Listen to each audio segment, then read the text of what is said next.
नमस्कार दोस्तों, स्वागत है आप लोगों का आप लोगों के अपने चहीते मनपसंद यूट्यूब चैनल टेक चौपाल पर। दोस्तों, जैसा कि आप लोगों को भी पता है, भारत में 5 साल से भी ज़्यादा हो गए 4G लॉन्च हुए, लेकिन उसके बावजूद भी भारत की अपनी पूर्ण स्वदेशी सरकारी कंपनी BSNL को अभी तक 4G का लाइसेंस नहीं मिला है। यहाँ तक कि 2 साल पहले BSNL के रिवाइवल को लेकर के ये कहा गया था कि आप कुछ कर्मचारियों को VRS दे दीजिए और उसके बाद हम आपको 4G का लाइसेंस भी देंगे, ताकि BSNL रिवाइव हो जाएगा, वो फिर से मार्केट में खड़ा हो जाएगा। BSNL के कर्मचारियों की निकालने की बात तो वो संपूर्ण हो गई, उनका VRS तो संपूर्ण हो गया, उनका VRS कंप्लीट हो गया, लेकिन उसके बावजूद BSNL को अभी भी 4G नहीं मिला है। आप समझ सकते हैं कि लगभग 5 साल हो गए।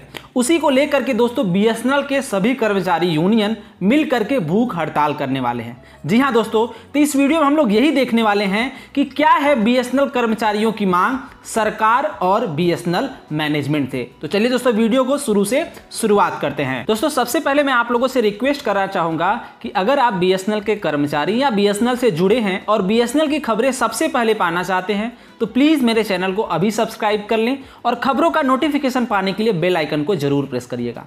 जैसा कि दोस्तों आप अपने स्क्रीन पे क्लियरली देख सकते हैं कि all union and association of BSNL AUAB का राष्ट्रव्यापी भूख हड़ताल 28 जुलाई 2021 को। जी हाँ दोस्तों, 28 जुलाई 2021 को BSNL के सभी एम्प्लॉय यूनियन मिल करके भूख हड़ताल करने वाले हैं। और दोस्तों, उनकी मांगे क्या है आप देख सकते हैं यहाँ पे कि AUAB के आह्वान पर दिनांक 28 जुलाई 2021 को निम्नलिखित मांगों को लेकर राष्ट्रव्यापी भूख हड़ताल की जाना है। आप आगे देखेंगे दोस्तों, सबसे पहला इनका मांग कि BSNL को तुरंत 4G सेवा शुरू करने की अनुमति दें और 5G सेवा के लिए तैयारी करें। दोस्तों, आपको ये बात पता है कि 5 साल से ऊपर हो गए, सभी प्राइवेट टेलीकॉम कंपनियों के पास 4G का सिग्नल आ गया है, 4G का लाइसेंस आ गया है, लेकिन BSNL जो भारत की अपनी सरकारी कंपनी है, उसके बावजूद भी BSNL को अभी भी 4G का लाइसेंस नहीं मिला है। आप खुद सोचिए कि अगर कोई कस्टमर आता है तो वो 4G प्रीफर करेगा कि 3G प्रीफर करेगा कि 2G प्रीफर करेगा। BSNL आज भी मार्केट में 2G 3G के नेटवर्क से टिका हुआ है। आपको भी पता होगा कितने सारी टेलीकॉम कंपनियां आई और चली गई, लेकिन BSNL आज भी 2G और 3G के नेटवर्क पर ही टिका हुआ है। आप सोचिए अगर BSNL को 4G का लाइसेंस मिल जाए तो BSNL कितना अच्छा कर सकेगा। आप इस पे एक बार जरूर सोचिएगा। और दोस्तों आप देखेंगे आगे की पहली इनकी जो मांग है कि BSNL को तुरंत 4G सेवा शुरू करे और अनुमति दे कि 5G सेवा की तैयारी भी करे BSNL। अगला जो इनका मांग है कि डिपार्टमेंट ऑफ टेलीकम्युनिकेशन के पास BSNL का लगभग 39,000 रुपये बकाया है, 39,000 करोड़ रुपए बकाया है, उसको डिपार्टमेंट ऑफ टेलीकम्युनिकेशन को BSNL को देना है, लेकिन वो भी अभी डिपार्टमेंट ऑफ टेलीकम्युनिकेशन ने BSNL को नहीं दिया है। अगर ये BSNL का ही पैसा डिपार्टमेंट ऑफ टेलीकम्युनिकेशन BSNL को दे दे तो BSNL की जो आर्थिक हालत है वो काफ़ी सुधर जाए। आगे आप दोस्तों देखेंगे तीसरा जो इनका मुद्दा है कि BSNL को वैश्विक विक्रेताओं के उपकरण खरीदने की अनुमति दे। दोस्तों, जैसा कि आप लोगों को पता है कि जितने भी प्राइवेट टेलीकॉम ऑपरेटर्स हैं वो अपने जो टेलीकॉम इक्विपमेंट्स हैं चाहे जहां से भी खरीद सकते हैं, लाइक चाइना से खरीद सकते हैं या किसी दूसरे फॉरेन कंट्री से खरीद सकते हैं। लेकिन दोस्तों BSNL पे ऐसा रिस्ट्रिक्शन है कि उसको सिर्फ और सिर्फ भारत के ही 4G इक्विपमेंट खरीदना है। और अभी भारत में कोई ऐसी कंपनी नहीं बन पाई है या अभी प्रोसेस में है कि वो पूर्णतः 4G इक्विपमेंट बना सके। भारत में अभी ऐसी कोई कंपनी नहीं आ पाई है, जहां तक मेरी जानकारी है, कि जो पूर्णतः 4G इक्विपमेंट बना सके। लेकिन जितने भी प्राइवेट टेलीकॉम कंपनियां हैं वो बाहर से जा करके 4G इक्विपमेंट खरीद सकते हैं, इवन 5G इक्विपमेंट खरीद सकते हैं, लेकिन BSNL के पास ऐसी अनुमति नहीं है। उसको लेकर के भी ये लोग यहाँ पे कह रहे हैं कि BSNL को वैश्विक विक्रेताओं से उपकरण खरीदने की अनुमति दे, ताकि BSNL भी दूसरे कंट्री से जो 4G इक्विपमेंट है, जैसे नोकिया हो गया, सैमसंग हो गया, इन सब से 4G इक्विपमेंट खरीदे और वो भी अपना 4G सर्विस स्टार्ट करे। लेकिन BSNL को दोस्तों ये अनुमति नहीं है। BSNL को ये है कि आपको मेड इन इंडिया इक्विपमेंट ही खरीदना है। आगे आप दोस्तों देखेंगे कि मोबाइल उपकरणों की खरीद के मामले में BSNL के साथ भेदभाव न करें। वही भेदभाव का मतलब दोस्तों कि यहाँ पे प्राइवेट टेलीकॉम कंपनियाँ जितनी भी हैं वो तो कहीं से भी खरीद सकती हैं, लेकिन BSNL पे ही ऐसा रिस्ट्रिक्शन क्यों कि आपको सिर्फ मेड इन इंडिया इक्विपमेंट खरीदना है, आपको बाहर के इक्विपमेंट नहीं खरीदने हैं। ऐसा अगर आपको करना है तो सभी टेलीकॉम कंपनियों करिए, ये BSNL के साथ ही भेदभाव क्यों।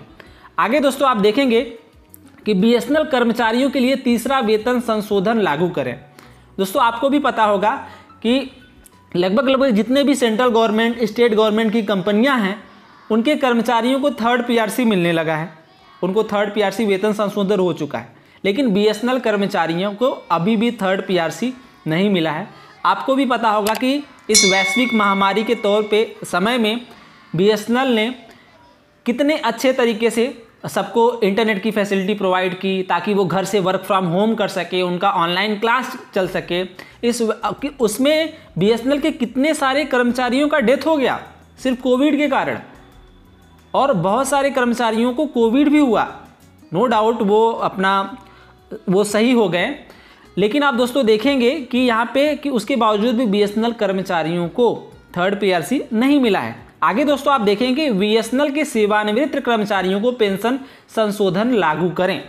BSNL के जो रिटायर कर्मचारी हैं उनका जो पेंशन संशोधन है, पेंशन में कुछ सुधार करना है, उसको भी आप लागू करें, ये भी इनकी एक मांग है, छठा मांग है। सातवां मांग अगर दोस्तों देखें तो BSNL में सीधे भर्ती किए गए कर्मचारियों को 30% अधिवर्षता लाभ लागू करें। जो BSNL के डायरेक्ट रिक्रूटी हैं, जो BSNL में डायरेक्ट आए हैं एग्जाम दे करके, उनके लिए दोस्तों ये पॉइंट है। अगला दोस्तों पॉइंट है इनका कि BSNL के पुनरुद्धार के लिए रोड ब्लॉक न करें। वही बात आ गई दोस्तों BSNL रिवाइवल की। एक तरफ तो आप कह रहे हैं हम BSNL को 4G इक्विपमेंट देंगे, BSNL को 4G का लाइसेंस देंगे और BSNL का पुनरुद्धार करेंगे। पुनरुद्धार के नाम पे BSNL के कर्मचारियों को आप VRS तो कंप्लीट हो गया, लेकिन क्या पुनरुद्धार में BSNL को 4G का लाइसेंस नहीं आता? वो भी आता है। तो आप उसका रोड ब्लॉक न करें। BSNL अभी भी खड़ा है, आगे भी खड़ा रहेगा। उसे आप कोई रिस्ट्रिक्शन न लगाएं कि आप यहाँ से इक्विपमेंट नहीं खरीद सकते, आप ये नहीं कर सकते, वो नहीं कर सकते। और उपकरणों के खरीद के मामले में BSNL को समान अवसर सुनिश्चित करें। वही जितने भी इक्विपमेंट हैं BSNL भी कहीं से भी खरीद सके, जैसे प्राइवेट टेलीकॉम ऑपरेटर्स हैं वैसे BSNL भी कर सके। अगला जो दोस्तों मांग है इनका कि BSNL के मोबाइल टावरों और ऑप्टिकल फाइबर से कमाई की वित्त मंत्रालय की योजना को छोड़ दें। जैसा कि वित्त मंत्रालय से ये आदेश आया हुआ है कि BSNL के जो टावर हैं और BSNL का जो ऑप्टिकल फाइबर केबल है उसको रेंट पे दे करके, उसे बेच करके जितना रिवेन्यू कमाया जा सके, BSNL वित्त मंत्रालय या फिर BSNL उसे बेच करके जितना प्रॉफिट कर सके या पैसा कमा सके वो कमाए। तो इसको भी आप रोक लगा दें। BSNL के टावर को पे दूसरे टेलीकॉम ऑपरेटर आकर के अपना टावर लगा लेते हैं, वहीं पे BSNL का इक्विपमेंट बंद हो जाता है और दूसरे कंपनी का टावर चलता रहता। तो ये सब इस पर रोक लगाया जाए। आगे जो दोस्तों है कि हर माह की अंतिम तिथि को वेतन वितरित करें।